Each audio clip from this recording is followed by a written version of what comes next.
গ্যাসের ক্রাইসিসের এই সময়ে যদি গ্যাস কম খরচ করে খাবার বানিয়ে নিতে চান, তাও আবার সম্পূর্ণ আহার, তাহলে এই রেসিপিটা কিন্তু আপনার জন্য একেবারে পারফেক্ট। সময় লাগবে মাত্র 10 মিনিট, কিন্তু পুরো পরিবারের জন্য একটা সুস্বাদু স্বাস্থ্যকর খাবার বানিয়ে নিতে পারবেন, তাও আবার অত্যন্ত কম গ্যাস পুড়িয়ে।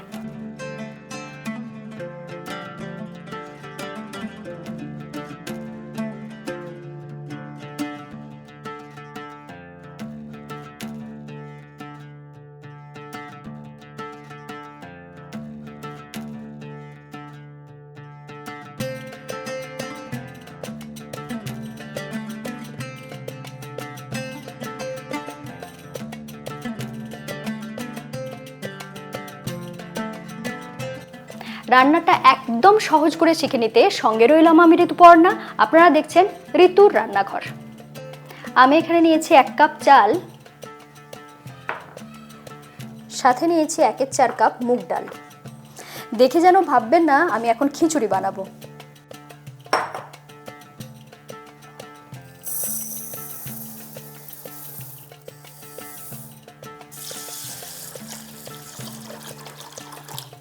আপনারা এখানে যে কোনো চাল ব্যবহার করতে পারেন।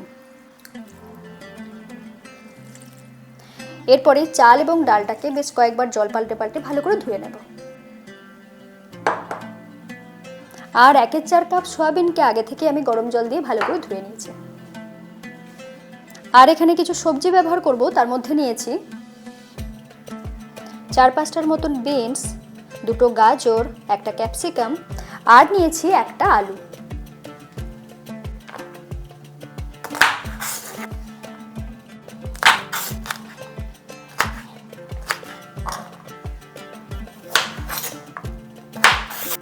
সবজিগুলো এরপর একটু ছোট ছোট করে কেটে নিচ্ছি।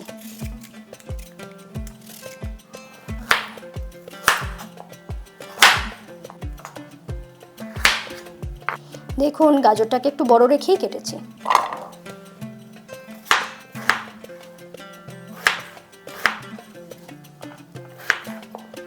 আলুটাকেও একইভাবে কেটে নিলাম। ক্যাপসিকামের এই সাদা অংশটা বাদ দিয়ে দেবেন।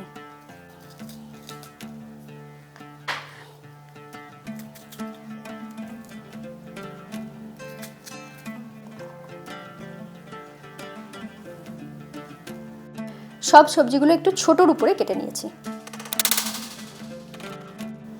গ্যাসের সাশ্রয় করতে হবে বলে কথা, তাই এটা পুরোটাই প্রেসার কুকারে রান্নাটা করব। দিচ্ছি 1 টেবিল চামচ তেল।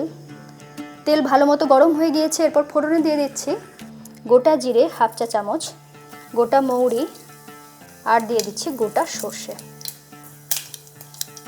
ফোড়নটা বেশ ভালো করে হয়ে গিয়েছে। এরপর এখানে দিয়ে দেবো কিছুটা কারি পাতা, সাথে সাথেই দিয়ে দিচ্ছি 2টো শুকনো লঙ্কা।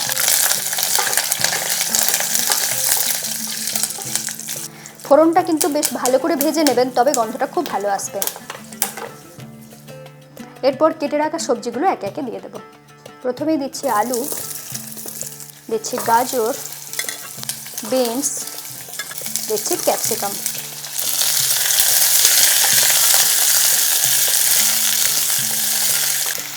সমস্ত সবজিগুলোকে হালকা ভাজা ভাজা করে নিয়েছি। এরপর এখানে দিয়ে দেবো চাল আর ডালটা, যেটা ধুয়ে রেখেছিলাম।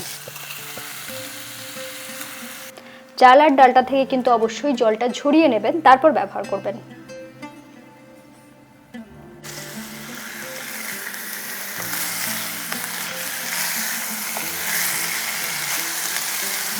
চালটা দেওয়ার পরেও আরও 1 থেকে 1.5 মিনিট একটু নাড়াচাড়া করে নিয়েছি। এরপর এখানে দিয়ে দেব সয়াবিন।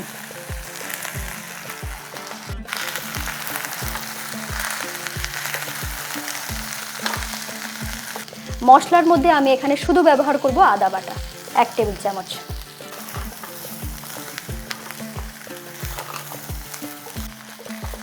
এরপর আবারও সমস্ত জিনিসটাকে একটু নাড়াচাড়া করে নিচ্ছি।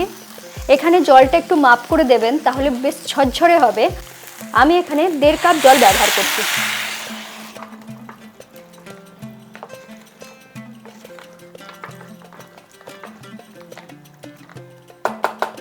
এরপরে দিয়ে দেবো স্বাদ মতো নুন আমি এখানে একটু চিনি দিতে পছন্দ করব, আপনারা না চাইলে নাও দিতে পারেন। দিচ্ছি 1 চা চামচ চিনি, সাথে ঝাল হওয়ার জন্য দিয়ে দিচ্ছি 2টো কাঁচা লঙ্কা, আর দিয়ে দেবো কিছুটা ধনেপাতা কুচি।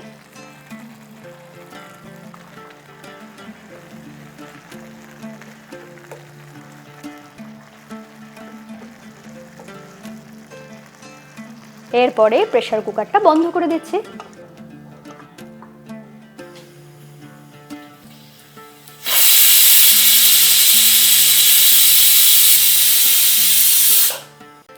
একটা হুইসেল হলেই কিন্তু এটা তৈরি হয়ে যাবে।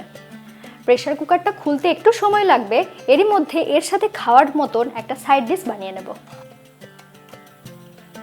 এখানে আমি নিয়েছি 1/2 কাপ টক দই, এর সাথে দিয়ে দিচ্ছি স্বাদ মতো নুন, দিচ্ছি সামান্য একটু চিনি। এরপর একটা ফোড়ন বানিয়ে নেব, দিয়ে দিচ্ছি তেল, দিচ্ছি গোটা জিরে, গোটা সর্ষে, দিচ্ছি হিং, আর দিয়ে দিচ্ছি সামান্য একটু কাশ্মীরি লাল লঙ্কা।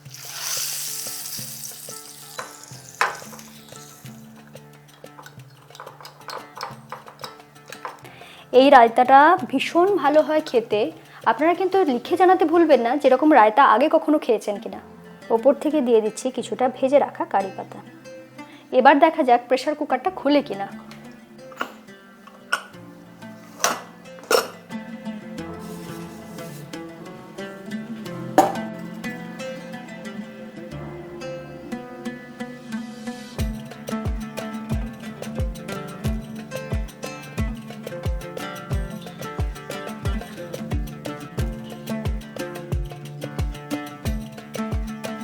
এরকম রেসিপি থাকলে আপনার খাটনিও কম হবে আর গ্যাসেরও সাশ্রয় হবে। এরকম নতুন নতুন সহজ রেসিপি পেতে আজই ঋতুর রান্নাঘরকে সাবস্ক্রাইব করে নিন, বেল আইকন প্রেস করে রাখুন। সকলে খুব ভালো থাকুন, আবার দেখা হচ্ছে এরকমই নতুন সুন্দর সুন্দর রেসিপি নিয়ে।